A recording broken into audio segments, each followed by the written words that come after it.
university teachers are also launching an attack on the multimedia group for carrying this story that publicly accusing the outlets of, quote, lowering journalistic standards. Now, joining me in the studio right now is senior news editor Evans Mensah as we look at it. Evans, you're welcome.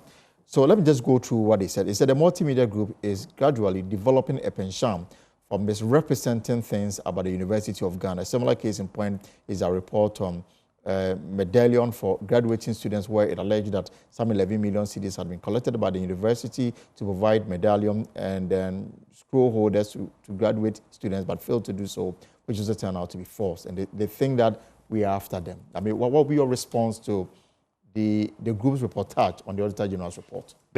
Our reportage is accurate. It's accurate to the extent that we're reporting an official document issued and transmitted to Parliament. And published on the website of Parliament. You, for a second, disregard the publication on the website. This is a formal audit report that had been completed and transmitted to the Speaker of Parliament. It is now in the custody of the one arm of government, Parliament. It is now going to be a subject of the Public Accounts Committee hearing. The Auditor-General's office is a constitutional body tasked to audit institutions like the University of Ghana. So the absurd suggestion that the lecturers are now inviting us to engage in is that when a constitutional body, an institution created by statute, puts out a formal report that has been transmitted formally to Parliament, it's now going to be a subject of public accounts hearing, at which we know the heads of that institution will have to now go and answer. Absolutely. They're now telling us, as journalists, when you get that report, which, by the way, we didn't secretly procure. No. It's widely available. We should not publish it unless and until we have spoken to them. Where's the logic in that? When, by the way, this document had been published as of at least the 27th of February. Of course. The transmittal letter to the Speaker of Parliament is dated the 27th of February. We published this on the 16th of May. At least almost 3 months had passed since that letter went to the Speaker of Parliament, and it was published on the website of the Auditor-General. The University of Ghana, negligently so, were not aware that he had been published. They only waited to see it on myjoyonline.com before they began to react to it. We are talking about publication.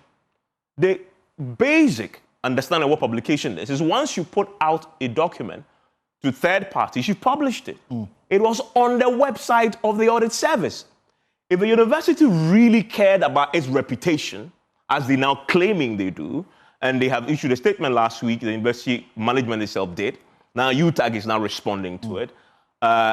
Singling out the media organization simply was reporting the facts as found by the Auditor-General, which is now going to be subject of a parliamentary hearing. If they really cared about their reputation, what they would have done was to respond to that audit report when it was first published on his website. And usually my thinking is that, I mean, I've gone through a lot of Auditor-General's report. There's always a management response. And let me emphasize that point. That's a very good point. Again, when you read the methodology in this very report that they're now criticizing, of course, if you can criticize it, of course, the Auditor-General's report. But when you now begin to accuse the media house of being unprofessional, then you must be absolutely certain that you know what you're talking about. You have a methodology, and we did a very thorough job here. We are not just like any other media house. They think they've been reading. The methodology in this document says the Auditor-General came to the conclusions he came to based on a number of documents they had reviewed, including the management letters that were issued. He said that in the methodology. And to think that this is coming from lecturers. So you see our Auditor-General saying to you that I had already engaged the management on the matter. And the outcome is a reflection of a complete assessment of all the facts before the Auditor-General. They're telling us that we should wait to hear from the University of Ghana before we publish it. When indeed, the Auditor-General himself had long published it. Right. You see, you know what is good about this? It's good that they are lecturers and not journalists. They don't understand, obviously, what we do as professional journalists. So you can forgive them. But what they cannot do is call us names, call us, bunch of journalists who have dropped the standards. I think if any group of people who really believe that their reputation is really worth anything, if anybody had dropped the standard, University of Ghana, you think that they will have accountants, you think that people there will be monitoring the publications. If indeed your reputation, you would have gone out there, found that document, responded to it. Another thing that is alarming, they have been going on this media tirade accusing JoyNews and our report, but nowhere have I heard that they have taken the actual step that could change the findings of the Auditor-General. As in, write formally to the Auditor-General, registering their protests and offering the clarity they claim they have. I haven't heard any single member of the university community say that they have taken that step. Rather, they are holding press conferences to give clarifications and issuing statements.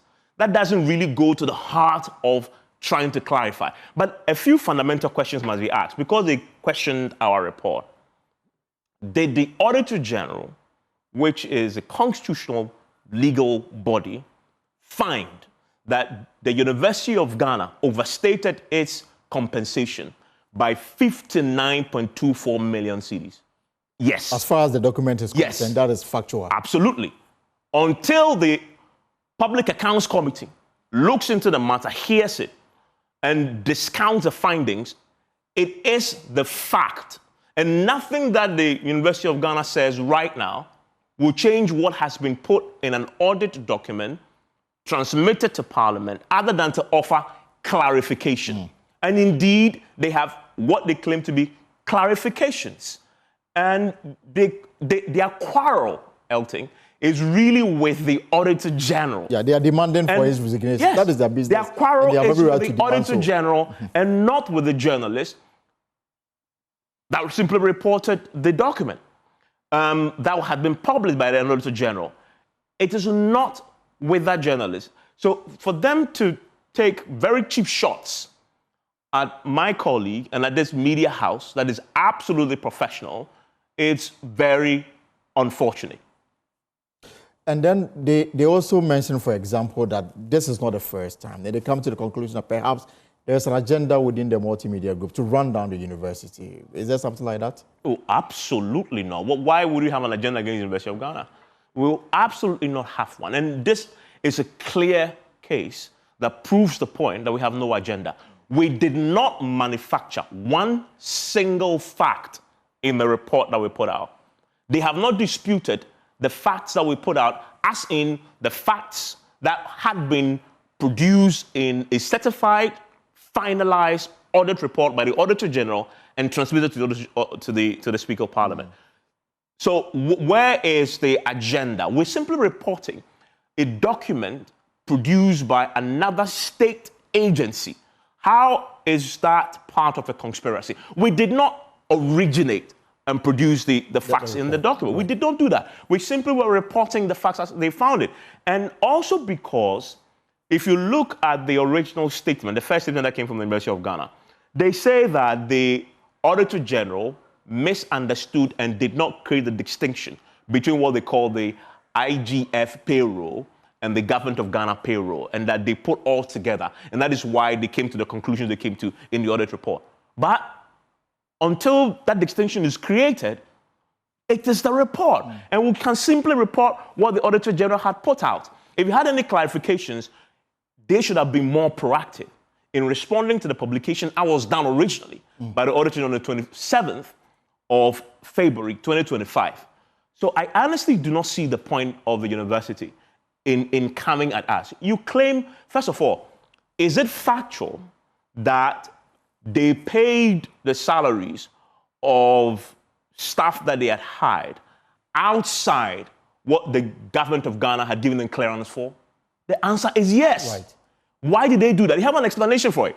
Why did they do that? They claim that they had been given clearance to employ a number that would not deliver on quality. educational quality in the university, and that it will not help with the teacher-student ratio, right? And so they had to bring in, as they explained, lecturers who are retired and put them on the IGF and pay them there.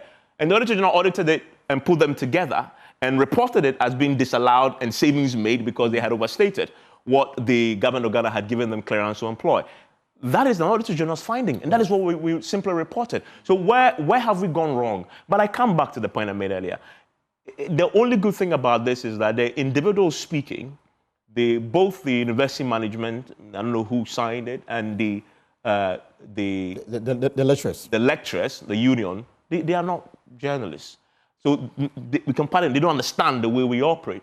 They had made a point there that it is the standard that you have to check with the individual against him an allegation. The person who must do that and is obliged to do so, as far as the ethics and the professional dictates of the profession is concerned, called auditing, is the Auditor-General. And the Auditor-General, in his methodology, told us in this report that they have evaluated management letters that had been issued and came to the conclusion. So what's the point there?